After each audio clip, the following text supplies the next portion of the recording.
country. Let's play like it. 1, 2, 3, A familiar opponent, it was the 104th border battle in the nation's third longest series. A familiar result, the 35-0 final was Nebraska's 29th win in a row over the Jayhawks, who saw any hopes for an upset washed away early in the cold October rain. And anytime you can go into a game and post a shutout, I mean, your defense has to be happy. It was great football atmosphere too. I mean, the rain was coming down. It was a little bit cool, and I mean, we had tons of Nebraska fans down there. On a night better suited for Ducks and football teams who love to run, the Huskers opened the game with a workmanlike 12-play drive that took nearly 6 minutes off the clock and resulted in 7 points. It was all a determined group of Blackshirts would need to defend the nation's #1 ranking. Yeah, I think about it every day, but I think that drives me to practice harder, you know, and when we play on Saturday, to prove to everybody that we are #1 and that there's a reason for that. Some say it's better to be lucky than good. Against the Jayhawks, the Huskers were both. Case in point, KU's block of a Nebraska punt changed the momentum, but only for a moment. Oh, and the kick is blocked by Kansas and is picked up by one of the Huskers. Joel Makovica, 35-40, 45-50, 45-40. Makovica, 35, knocked off his feet at the 32-yard line. How about a swing of things after Kansas blocked the punt? We never want to get any kick blocked on offense, and so it was a bad play in that way. But after he blocked it, I was just looking for the ball and scooped it up and got some great blocks and ended up getting the first down. It was a demoralizing turn of events for the boys in blue, but not for the Big Red and the 20,000 Husker fans who faithfully braved the dreary elements. As has been the case in Lawrence many times before, they provided NU with another home away from home field advantage.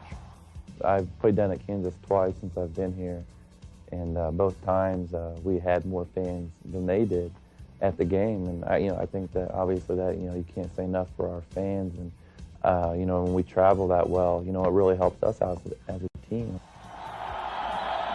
We're out on the field and our crowd's louder than theirs. I mean, it sounds like a home game. I mean, our crowd's just cheering and chanting different things, and it's really, I think it'd be hard for their offense, and then just to be a player on their team, period. I mean, I'd be embarrassed that you don't have the crowd that the visitor has. Wistrom and Kelsey and the rest of the Blackshirts gave Husker fans plenty to cheer about and future opponents plenty to think about. Simply put, they were confident and they were dominant. Here's Wegner back in the pocket. He's in trouble, and the Blackshirts get to him. They sack him at the 10-yard line. A loss of 6. Steve Warren got in there on him top. I think it's amazing that we hold Kansas to 48 yards, and I think that the defense is really coming together strong, and just to the team, it feels real good after you look on the statistics sheet that we held the team to 48 yards. That's right. Kansas gained just 48 yards on 48 plays. 21 on the ground, 27 through the air, and no points on the scoreboard.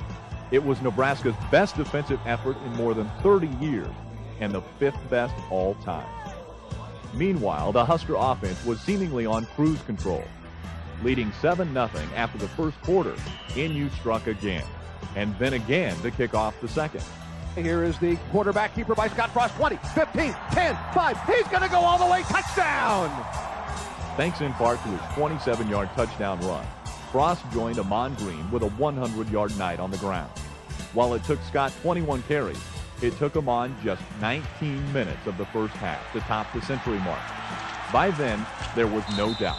The Big Red Machine was playing lights-out football. Literally. With 9 minutes left in the half the lights in the stadium went out, delaying the game and the inevitable. While Kansas struggled to reach midfield, let alone get into scoring position, there was no stopping a Nebraska offense that ranked as the best in the country. A pair of touchdowns during a fourth quarter downpour made it 35-0 and provided the final margin of victory. It marked the Huskers' second straight shutout, but what was most impressive about win number 7 was that it assured NU of its nation-leading 36 consecutive winning season. If you look at each game, each week, we've made progress from week to week.